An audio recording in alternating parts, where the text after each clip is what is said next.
Welcome back, everybody. Over the course of this last hour, we've talked to federal lawmakers and a former national security advisor about the important work that lies ahead of this new Congress and the ways in which their committees, the House committees, can begin to create productive policy over the next 2 years. And while those conversations are important, if the new House majority doesn't have the support of the grassroots, they can surely count on losing the elections in 2024 and also losing the will of the people for specific pieces of legislation. Now, joining us now to give us the lowdown as to what issues the grassroots is raising the loudest alarm on is Ryan Walker. He's the Vice President of Government Relations at our sponsor, Heritage Action for America. He's one of the most important voices in rounding up grassroots supports for the policies that matter for America. Ryan, great to see you again. Welcome back.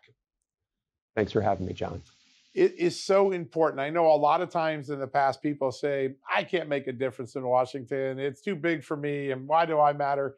The truth of the matter is over the last couple of years, particularly Heritage Action has shown time and again that the grassroots can make things happen, even when there's a recalcitrant Washington. Tell us a little bit about how important it is for grassroots to get involved and push the new Congress to where the solutions are. Yeah, that's a great point, John. And I'm glad you bring that up about the grassroots supporting those members in Congress who are pushing for the right things. We've seen in the first week of this Congress, during the speakership election, that the grassroots weighed in. They told leadership and folks that were vying for that speakership spot that we are demanding voice. Conservatives are demanding a seat at the table. They're demanding to be on committees of jurisdiction, namely the House Rules Committee. And that they want to have an influence in the policies and proposals that are considered on the House floor. And we had success. We've seen over the course of that week, concessions were made to a number of conservatives to put them on committees of great importance, like the House Judiciary Committee, the Weaponization of Government Committee, Subcommittee, and the House Rules Committee. So we now are, thanks to the grassroots and their wonderful support of these members, we have that seat at the table, and we can make demands and we can lay out our proposals and solutions to solve some of the country's most pressing issues. Yeah, it's so important. It really is. And one of the big victories, one of the big changes that occurred is people began to understand how important the House Rules Committee is. For most people, that sounds like a germane or a non-germane thing, but the Rules Committee really sets the compass for Congress. You now have three amazing conservatives who haven't been on that Rules Committee. How important is that to setting the compass going forward? It's vitally important. The committee jurisdiction of the Rules Committee, they set the parameters of debate for every piece of legislation that comes up in the House. They approve or ultimately decline to consider certain proposals. So having three members from the House Freedom Caucus or Freedom Caucus adjacent is vitally important.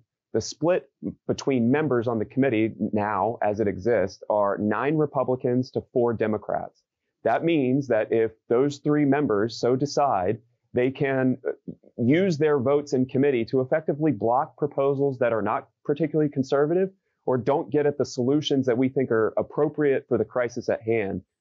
So I'm thinking of things like immigration and border security, most importantly, and get at the Biden administration's incalcitrance there at the border and their dereliction. So these members are vital. They're going to change the conversation in Washington, and they will have an outsized influence, and they'll give the conservative members more broadly in the House that voice in again, the vital Rules Committee and other committees throughout Congress.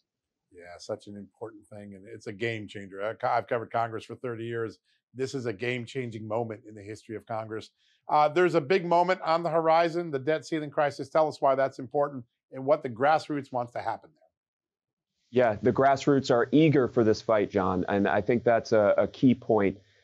Listen, we've spent 2 years under the Biden administration with unending spending. They've spent around $10 trillion over that period of time on everything from COVID money to tax credits for the wealthy to DEI programs and agencies running amok.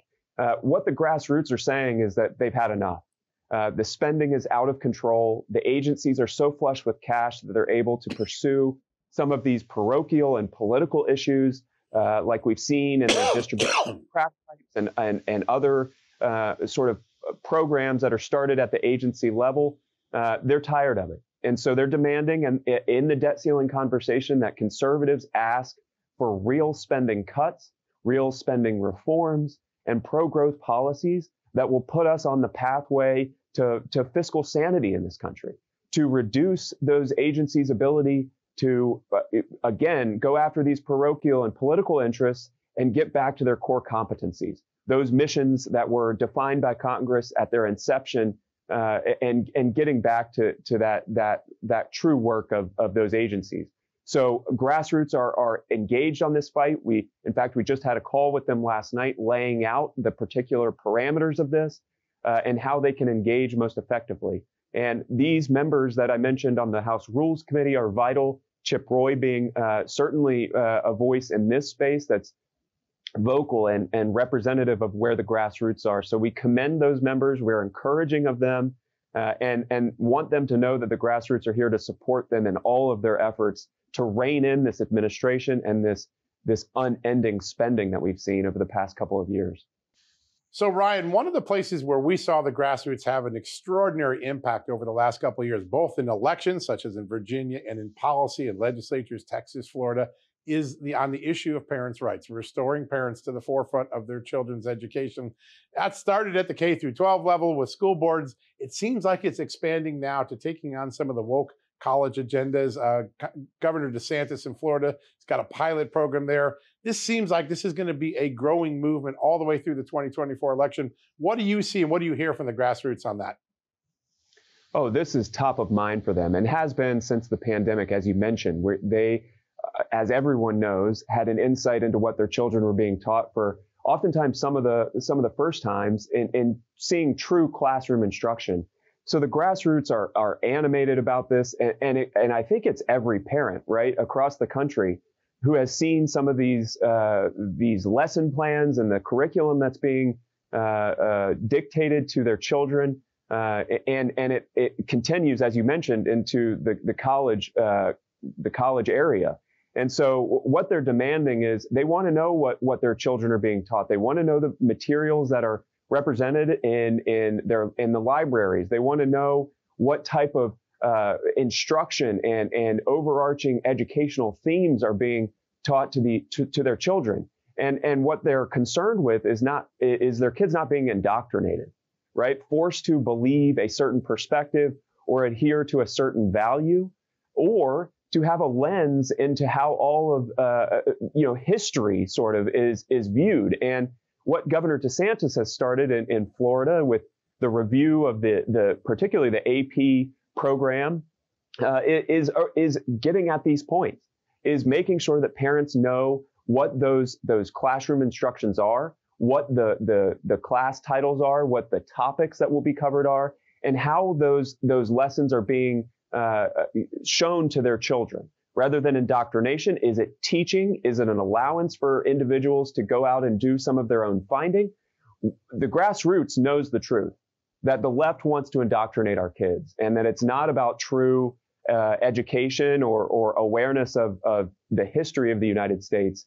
It's about giving and forcing them to believe a certain perspective on where and how we got to where we are now. And so they're demanding both at the state and local level, they're joining school boards, they're becoming active in their parent-teacher associations, they're showing up to schools and demanding awareness of what their children are being taught. So this fight will continue.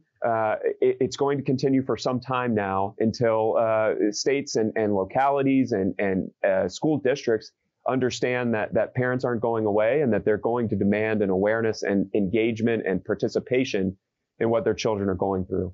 Yeah, so important. Ryan, we got about a minute left. You guys have an important mission. You're fighting the student loan debt cancellation program. The courts are already ruling against it, but you have a public comment petition. Tell us how people can get involved with that. Yes, please visit heritageaction.com. We have a number of ways that you can get involved in this. Most importantly, as John mentioned, you can submit a comment through our website that goes directly to the regulatory bodies that are trying to institute these new programs or these executive actions. So I would encourage you all to do that. We've had over 3,000 comments so far, and it continues to grow. This is a very interesting space for grassroots and a place where we think you can be incredibly active, make your voice heard, gum up the system, try to stop these regulations from coming into to rule. Yeah, such an important thing. You also have a very important 7-point plan. Go check that out at Heritage Action as well, folks. Really, really important vision for the future of America. Ryan, what a great honor, great way to pull together all the great thoughts that were mentioned in this special day. Thanks for joining us today, and thanks for the partnership with Heritage Action. Thank you, John. Yeah, great to be with you. Well, folks, it's hard to imagine, but our time tonight is coming to a close. But before we go, I want to remind people, we discussed the very ways in which new and well-respected members of the U.S. House can follow the rules to help rebuild the lacking trust in American government and to shrink its size. We spoke to policy experts and leaders within the grassroots community alike. They have helped educate us on the difficult topics that lie ahead and the solutions that are right within our grasp. This new congressional majority can capitalize on a lot of different things over the next course of the year, and they're going to do it with the help of you, the American people, the grassroots. That's one of the most important things. Congress can only get done what the will of the people allow it to do. Grassroots are the place where all great solutions begin. That's a reminder and a closing thought for you tonight. Before we leave, I want to thank our sponsor and partner, Heritage Action for America, for making this conversation possible. I'd be remiss if I didn't state my appreciation also to the Real America's Voice Network for allowing us to reach out and talk directly to you, the viewers. As of now, I'm signing off until next week. I'm going to enjoy a long overdue vacation with my family, but I'll be back, and I get to, guess what? My amazing co-host, Amanda Head, she's going to be in the chair taking good care of you for the next few days. I'll be back. Have a great week, folks. God bless you, and good night.